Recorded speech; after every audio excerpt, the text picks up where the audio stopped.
আহারে জীবন, মুহূর্তেই শেষ হয়ে যায় জীবনের সকল স্বপ্ন আর আশা আকাঙ্ক্ষা। সামান্য একটি ভুলের কারণে নিমিষেই শেষ হয়ে যায় একটি পরিবার।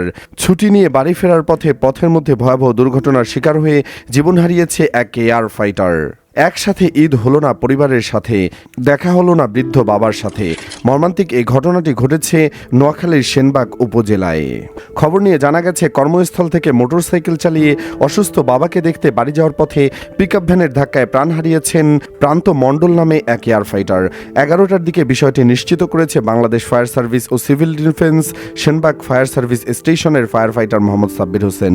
এর আগে পৌনে 9টার দিকে বরিশালের উজিরপুর উপজেলার ইচলাদি স্টেশন সংলগ্ন ঢাকা বরিশাল মহাসড়কে এই দুর্ঘটনা ঘটে। প্রান্ত বরগুনা জেলার পাথরঘাটা উপজেলার রূপধন এলাকার পুনীল চন্দ্র মণ্ডলের ছেলে। তিনি সেনবাগ ফায়ার সার্ভিস স্টেশনের অগ্নি নির্বাপক কর্মী হিসেবে কর্মরত ছিলেন। তার সহকর্মীরা বলেন, বাড়িতে যাওয়ার সময় ফেসবুক স্টোরিতে নিজের মোটরসাইকেলের ছবি দিয়ে প্রান্ত লিখেছেন, এবার গন্তব্যে আমার পরিবার।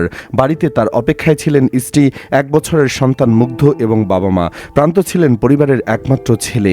তার একটি বড় বোনও রয়েছে। তার আকস্মিক মৃত্যুতে পরিবার, সহকর্মী ও স্থানীয়দের মাঝে গভীর শোকের ছায়া নেমে এসেছে। সেনবাগ ফায়ার সার্ভিস স্টেশনের ফায়ার ফাইটার মোহাম্মদ সাব্বির হোসেন আরও জানান, কয়েকদিন ধরে প্রান্তের বাবা অসুস্থ ছিলেন। বাবার চিকিৎসার জন্য বেলা 11টার দিকে তিনি 5 দিনের ছুটি নিয়ে বাড়ি যাচ্ছিলেন।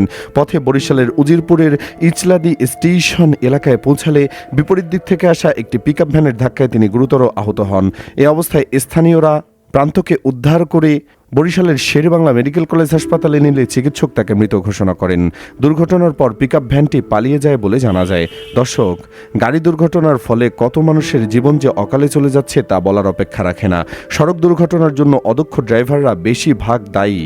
তাই সরকারের উচিত দক্ষ ড্রাইভার দেখে লাইসেন্স দেওয়া, তা না হলে সড়ক পথের দুর্ঘটনা কোনোদিন বন্ধ হবে না। দর্শক, এই কথার সাথে আপনিও একমত হলে কমেন্টে হ্যাঁ লিখে জানিয়ে দিন আপনার মূল্যবান মতামত। ভিডিওটি ভালো লাগলে লাইক দিন ও শেয়ার করুন। আর আমাদের চ্যানেলে নতুন হলে অবশ্যই সাবস্ক্রাইব করুন। ধন্যবাদ।